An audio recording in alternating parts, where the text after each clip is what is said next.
Good afternoon and welcome to Euromed Migration Talks. Today I will be accompanied by Thomas Eriksson, notorious Swedish behavioral expert, active lecturer and best-selling author of Surrounded by Idiots, a fantastic book published in 2014, one of the most sold Sweden's best-selling non-fiction books with over 2 million copies sold worldwide and translated into 41 languages. Thomas, thank you so much for being with us. Now, today we'll be taking a different angle.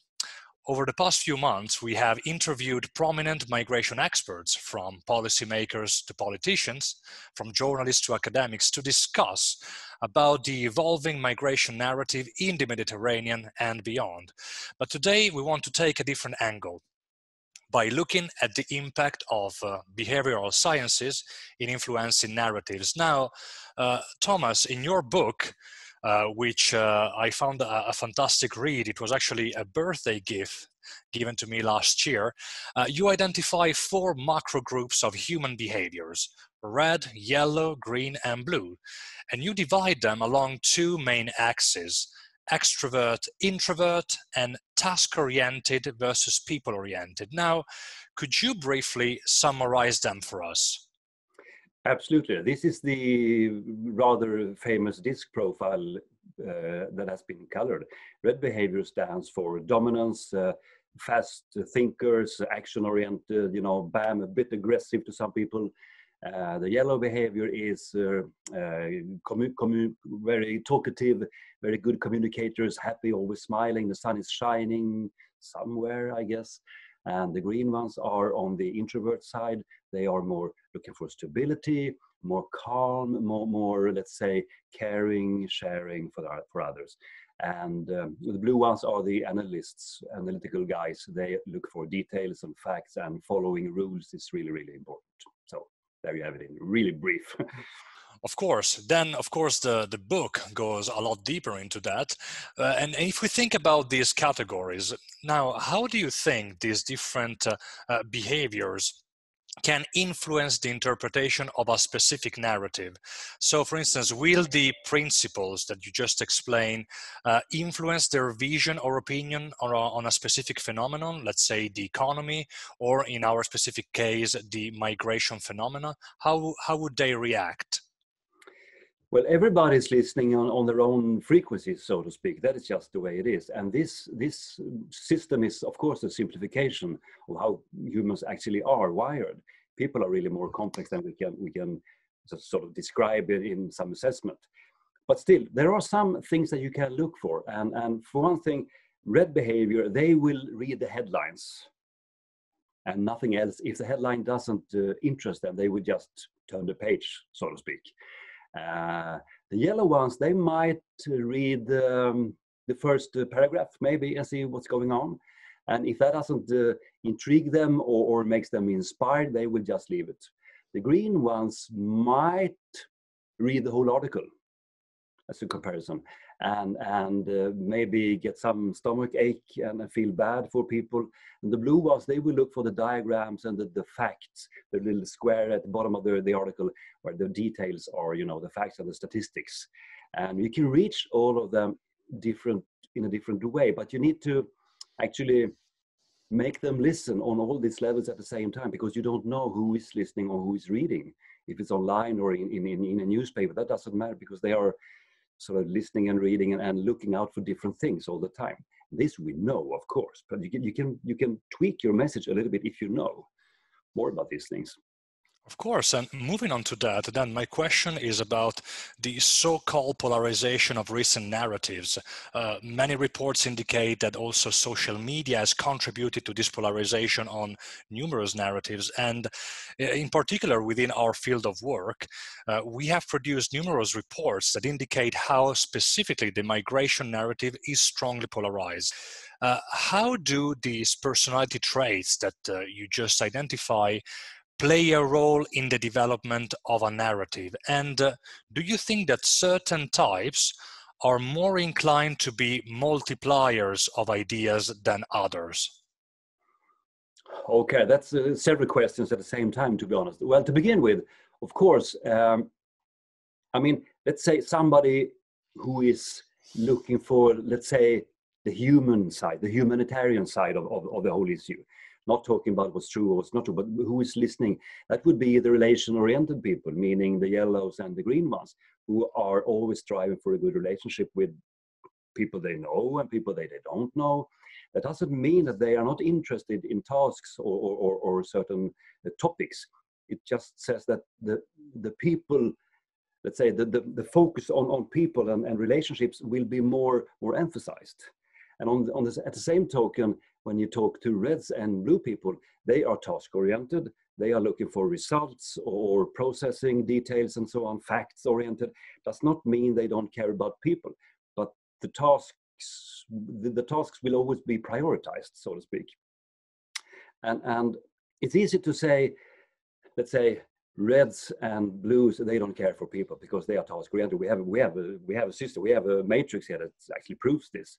That's not the case. We have to also look deeper when it comes to, because the colors only covers the behaviors. It's not really personalities, if I dare to correct you there, but it's a part of the personality, but there's more to a personality than just the behaviors, which is on the surface.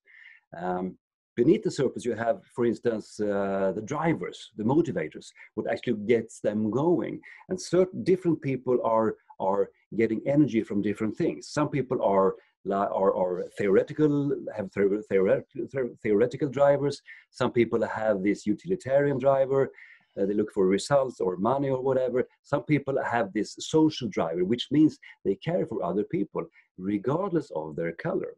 So you might have a red person that actually cares for other people. So you have to dig a little bit deeper. But the thing is, what you see is the behaviors. You see the behaviors, and that's what you react upon. So when people get angry and mad, you see the behavior, and then you interact with them in that way. So for a red person, for instance, he will lose his temper quicker than anybody else. To a green person, they are sort of contradictory to each other. And the green one will feel aggression from the red one. So it's going to be a rather big challenge for them to even discuss any topic. And if it's a tricky topic, if it's a difficult one, like what we are discussing here, well, you will get the polarization rather quickly. And at the same thing, I mean, yellow people, they are positive and delighted and good communicators, and the blue ones are more, details, risk managers, so to speak, looking for problems, looking for risk, always looking for something that might, just go in the wrong direction. And as the yellow ones are visionary thinkers. Oh, we may solve this problem. We can do it, And the blue one, so how can we do? What's the plan? Well, we figure that one out. We have to be nice to people. They could be our potential friends, coming in. So let's bring them in. So it's really difficult for them to discuss because they don't understand each other. And on top, beneath the surface, you have the drivers as well. So it will be more complicated than you might think. And then, of course, when people get scared, they react in a certain way. Stress and let's say fear that triggers certain things within different people. They react on different things. Reds don't like to lose their control. Yellow don't like to be excluded. The greens hates conflicts, and the blues, they don't like to make a fool out of themselves. So they need the facts all the time. So the picture is rather complex, to be honest, but you can find it out if you really look for it. You mentioned emotions, you mentioned anger, you mentioned fear. So over the past few years in communication at large, there is a significant debate about the facts versus emotion battle. Do I use more fact to communicate a narrative, or do I use more emotions to be more empathic to people? In your opinion, communicators that work in a specific field which is highly polarized, how can they balance the use of facts, data, reports, charts, graphs versus emotions, like the story of people, in this case, that are migrating from a country to another? But to begin with, most people are emotional. we base our, let's say, our decisions on emotions, on our feelings. That goes for basically everybody, although the blue ones deny this. they work with Excel sheets, you know, so that's, but still, but you can the psychology is really clear. We know this as a fact, that emotions are running the majority of everybody that you will ever meet, ever. But the thing is this: you can reach each and every individual's emotions by using specific triggers. I mean, a red person, if he can see a result or something going really quick, efficiency, he will feel positive emotions. If somebody's in his way, he will feel bad emotions and will just put them aside, so to speak. Yellow people, they like to have fun. I mean, they need to feel joyful about the day and see the sunshine and all of these things. And they will have positive emotions. If you say, shut up and listen, they will get negative emotions. Maybe nobody would love that kind of comment, but they will react because now you stepped on their ego, you know. But I'm really entertaining, yeah, but not here, you know. Shh, be quiet. And green people, they don't like conflicts and they don't like changes. They are really change averse, so to speak. They use this passive aggressive method by saying, okay, or no, or yes, or whatever, and then do absolutely nothing. It's really hard to move them from one side of the room to the other side of the room because they don't like to go there, because they don't like it. Even if you could prove to them it's better over here, yeah, but I'm over here, you know. So, and if they have made up their mind in any question, it doesn't matter what it is, they will not change their mind unless it feels okay to change their mind. And so facts won't reach to them whatsoever. The blue ones are argue with, because if you can prove your point of view, if you can say, well, it's 1 million, and they say, how do you know? Where do you get the number from?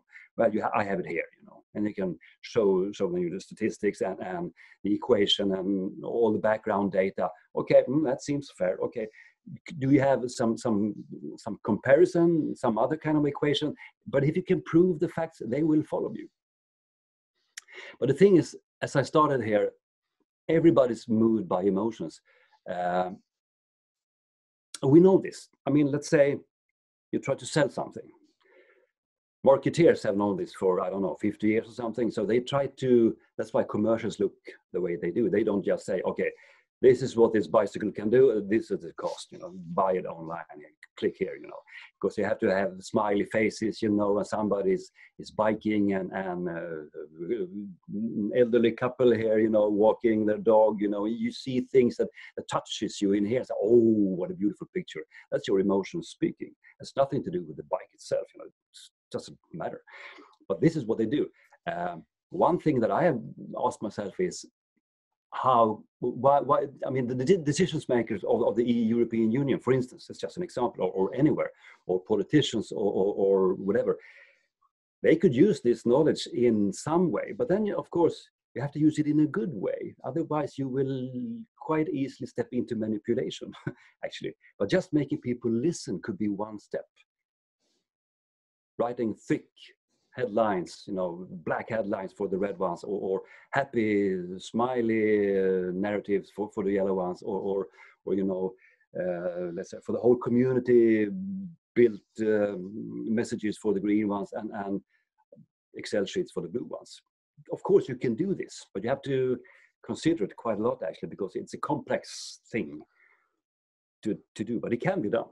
I would like to conclude with a piece of advice that I'd like you to give to our audience. So you have advised important companies worldwide and trained leaders and managers all over the world. Thomas, what would be your suggestions for policymakers and institutional communicators to better communicate with citizens when it comes to polarizing issues, like in this case, migration in the Mediterranean? What would be your set of advice to them today? Well, to begin with, they have to be honest. They have to say, they have to speak the truth. They shouldn't, I don't think they should actually, they will have to say, these are the numbers. This is what it actually looks like. Here we have this, well, all the data. Don't lie about the data. Don't lie about what actually is happening what is actually going on. And don't be so quick in putting your own narrative on top of the facts. I mean, you talk about politicians. I understand. I hear my own words here, but they shouldn't sort of tweak the message too early. Let's see what people would like to hear, because the politicians are here for us, right? And if we dislike a message or we like a message, then you can use that information. If there is something bigger than the populations of the European countries don't understand, well, teach us, train us, give us the information, give us the proper information, but also listen to the whole community. Don't listen to the extremes. I don't think you should listen too much to people over there or people over there, because the extremes are loud and noisy and extreme. You can tell from the word. You shouldn't pay attention to them, actually. I don't. Usually I don't talk politics at all, but we have extremes on both sides. So try to sort of narrow it down a little bit, and don't listen to the noisiest ones, regardless of where they are on the scale. Listen to the majority, and then you have to ask the majority. You have to actually have an open way of communicating, and then say, yeah, well, we have people can contact us, they can email us, they can come to meetings, they can listen to politicians talking on how do I communicate with my EU representatives from Sweden? I don't know. I could probably figure it out, but I don't know. I don't feel there's an open line to them, so to speak, because they are isolated several miles from me. So I don't know. And that might be one of the things. When politicians are distancing themselves from the people they are representing, we will have problems, I would say.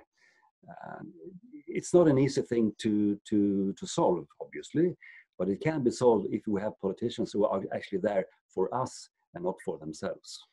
Sounds like a cliche when I say it, but I really believe in this. So honesty, do not press your narrative onto others' heads, listen to the whole community, and listen less to the noisiest ones, even though they seem to be sometimes mistakenly and deceitfully the majority. Thomas, thank you so much for being with us. It was a real pleasure talking to you. Again, all our followers can find your books onto your website and your social media. And definitely it was a lot of food for thought. Thank you very much for giving us a different angle onto understanding the migration narrative. I hope we'll be in touch again. Thank you so much.